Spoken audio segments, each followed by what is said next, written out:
Hi guys. British literature 19th സെഞ്ച്വറിയിലുള്ള നാലാമത്തെ ബ്ലോക്കിലുള്ള മൂന്നാമത്തെ യൂണിറ്റാണ് നമ്മളിന്ന് ചർച്ച ചെയ്യുന്നത്.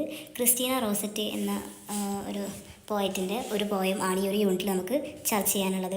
ദ ഗോബ്ലിൻ മാർക്കറ്റ് എന്ന് പറഞ്ഞിട്ടുള്ള ഒരു പോയം.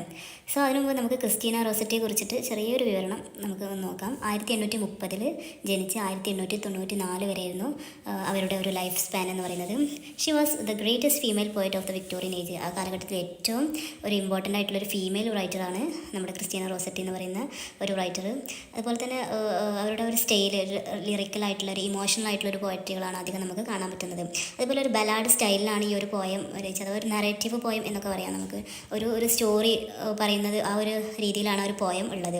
അതുപോലെ തന്നെ അവർ ഭയങ്കരമായിട്ട് റിലീജിയസ് ആയിട്ടുള്ളൊരു പേഴ്സൺ ആയിരുന്നു. അതുപോലെ ഒരു ആംഗ്ലോ കാത്തോലിക് എന്ന് പറഞ്ഞ ആ ഒരു വിഭാഗത്തിൽപ്പെട്ട ഒരാളായിരുന്നു. സോ നമുക്കറിയാം, അതുകൊണ്ട് തന്നെ അവരുടെ ഒരു തീമും കാര്യങ്ങളൊക്കെ ആ ഒരു ലെവലിലായിരിക്കും വരിക.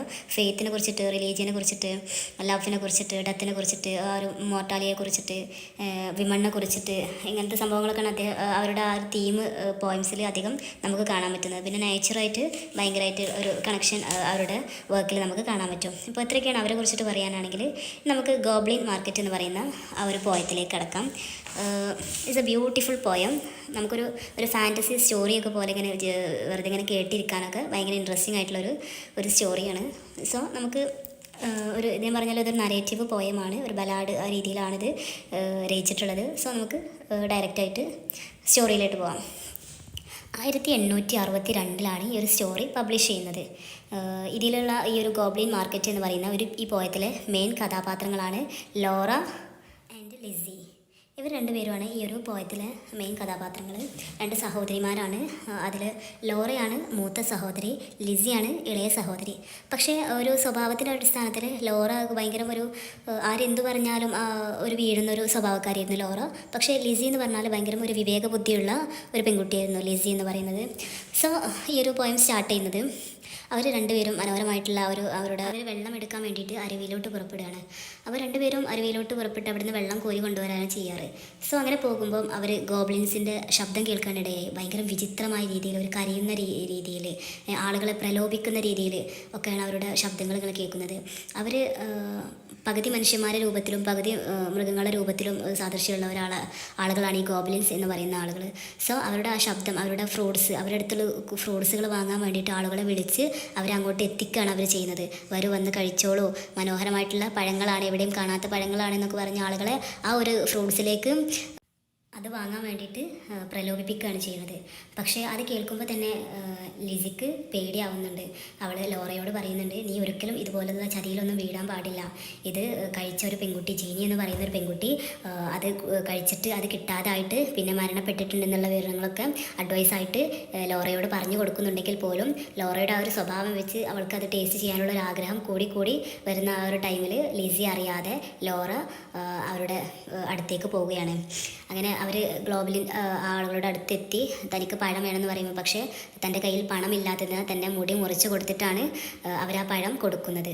സോ അങ്ങനെ അവിടുന്ന് വേണ്ടത്രോളം ആ പഴങ്ങളൊക്കെ കഴിച്ച് മത്ത് പിടിച്ചിട്ട് ലോറക്ക് ആ ഒരു പഴം വീണ്ടും കഴിക്കാനുള്ള ഒരു ടെംപ്റ്റേഷൻ വീണ്ടും ഉണ്ടാവുകയാണ് ചെയ്യുന്നത്. സോ അതാണ് ആ പഴത്തിൻ്റെ പ്രത്യേകത. അത് കഴിച്ചവർക്ക് വീണ്ടും അത് വാങ്ങി കഴിക്കാൻ തോന്നുന്നു. ആ ഒരു രീതിയിലുള്ളൊരു പഴമാണ് അവർ ഗോബ്ലിൻസ് വിൽക്കുന്നത്.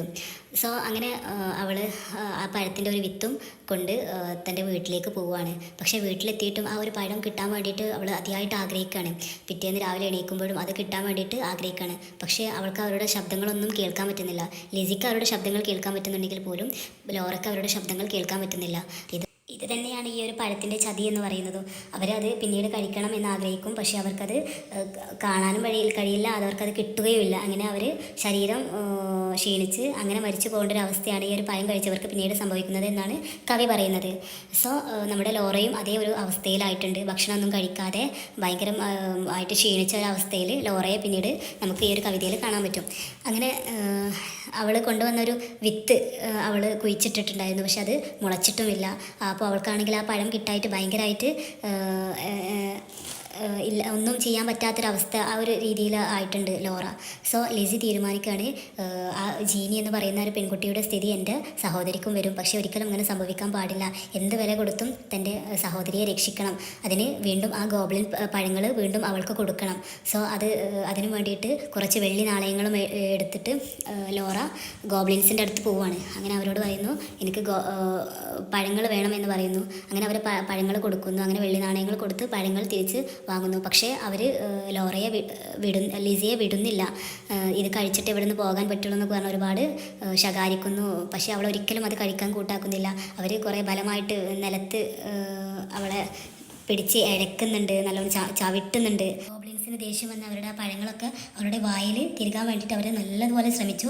പക്ഷേ അവൾ വായ വലിച്ചടച്ചത് കാരണം ഒരിക്കലും ഒരു തുള്ളി പോലും അവരുടെ വായിലേക്ക് ആയിട്ടില്ല. അങ്ങനെ ലാസ്റ്റ് അവസാനം ഒരുപാട് വേദനകൾ, ക്രൂരതകളൊക്കെ ഏറ്റുവാങ്ങേണ്ടി വന്നിട്ടുണ്ട് ലിസിക്ക്. പക്ഷേ അവൾ തളരാതെ പിടിച്ച് നിന്ന് അവസാനം നമ്മുടെ ഗ്ലോബിൻസ് നിരാശയോടെ പിന്മാറി അവൾക്ക് വെള്ളി നാണയങ്ങൾ തിരിച്ചു കൊടുത്ത് അവളെ പോകാൻ വേണ്ടിയിട്ട് പറയുന്നു. അവൾ പോകുമ്പം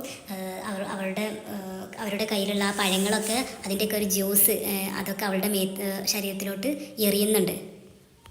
അങ്ങനെ അവൾ അവിടെ നിന്ന് ഓടി തൻ്റെ വീട്ടിലേക്ക് പോവുകയും ലോറയോട് തൻ്റെ ശരീരത്തിൽ പുരണ്ട അതിൻ്റെ ചാറുകൾ നക്കി കുടിക്കാൻ വേണ്ടിയിട്ട് പറയുകയും ചെയ്യുന്നു. ആദ്യം അവൾ കുടിച്ചപ്പോൾ അവൾക്ക് ഒരു വിഷം പോലെ അത്രയും കയ്പുള്ളതായിട്ട് തോന്നിയെങ്കിലും പിന്നീട് അത് മധുരമുള്ള ആയിട്ട് തോന്നി. അങ്ങനെ അതൊക്കെ കുടിച്ച് അവൾ ആ പഴയ രീതിയിലേക്ക് തന്നെ മാറി. ഒരു ഫാൻറ്റസി ആയിട്ടുള്ളൊരു സ്റ്റോറി ആയിട്ട് നമുക്ക് കാണാം കേട്ടോ ഈ ഒരു സ്റ്റോറിയെ. പിന്നെ ഈ ഒരു പോയത്തിൻ്റെ അവസാനം നമുക്ക് കാണുന്നത് ഈ ഒരു സ്റ്റോറി അവരുടെ കല്യാണം കഴിഞ്ഞതിന് ശേഷം തന്നെ മക്കൾക്കൊക്കെ പറഞ്ഞു കൊടുക്കുന്നതായിട്ട് നമുക്ക് അതിൽ കാണാൻ പറ്റും. അഥവാ ഏറ്റവും നല്ല ബന്ധങ്ങൾ എന്ന് പറയുന്നത് എപ്പോഴും സഹോദരികൾ തമ്മിലുള്ള ആ ഒരു ബന്ധം, അത്രയും ഒരു ആത്മാർത്ഥതയുള്ള ബന്ധങ്ങൾ വേറെ ഉണ്ടാവില്ല എന്നുള്ള രീതിയിലൊക്കെയാണ് അവർ തൻ്റെ മക്കളോട് ഈ ഒരു കാര്യങ്ങളെക്കുറിച്ചിട്ടൊക്കെ അന്ന് നടന്ന സംഭവങ്ങളെക്കുറിച്ചിട്ടൊക്കെ പറയുന്നത്. അതുപോലെ ഈ ആളുകൾ ഇങ്ങനത്തെ ഈ ഒരു ചതിയിലൊന്നും വീഴരുതെന്നും ഇങ്ങനെയുള്ള പ്രലോഭനങ്ങളിൽ നമ്മൾ വീഴാൻ പാടില്ല എന്നും ഒക്കെയുള്ള ഒരു വിവരണങ്ങളൊക്കെ നമുക്ക് ഈ പോയത്തിൽ നമുക്ക് കാണാം. അതുപോലെ തന്നെ അന്നത്തെ ഈ ഒരു സംഭവങ്ങൾ നമ്മുടെ ഇന്നത്തെ കാലത്ത് നോക്കുകയാണെങ്കിൽ നമ്മൾ ഈ ഒരു ഡ്രഗ്സിന്, അതുപോലെ തന്നെ ഈ ഒരു ഇതിനൊക്കെ അടിമപ്പെട്ട് മയക്കുമരുന്നിനൊക്കെ ഒരു അടിമപ്പെട്ട് പോകുന്ന ആ ഒരു സംഭവങ്ങളൊക്കെ ആയിട്ട് നമുക്ക് കണക്ട് ചെയ്യാൻ പറ്റും. അഥവാ അത് ഒരു വട്ടം ഉപയോഗിച്ച് കഴിഞ്ഞാൽ അത് വീണ്ടും ആ ഒരു ഉപയോഗിക്കാനുള്ള നമ്മുടെ ഒരു ടെംപ്റ്റേഷൻ ഉണ്ടല്ലോ, അത് കൂടിക്കൂടി ഇങ്ങനെ വന്ന് നമ്മുടെ ഒരു മാനസികാവസ്ഥ തന്നെ തെറ്റി നമുക്ക് പല അസുഖങ്ങളും വരാൻ കാരണം അവസാനം നമ്മൾ തന്നെ ഒരു എൻഡിലേക്ക് അത് വഴിവെക്കും എന്നുള്ള കാര്യങ്ങളൊക്കെയാണ് ഈ പോയം നമുക്ക് പറഞ്ഞു തരുന്നത്. സോ ഈ ഒരു പോയത്തിനെ കുറിച്ചിട്ട് പറയാനാണെങ്കിൽ ഇത്രയേ ഉള്ളൂ. ഇതൊക്കെയാണ് ഇതിൻ്റെ ഒരു തീവും കാര്യങ്ങളൊക്കെ ആയിട്ട് വരുന്നത്.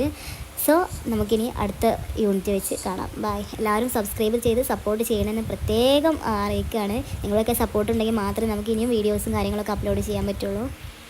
Okay, by.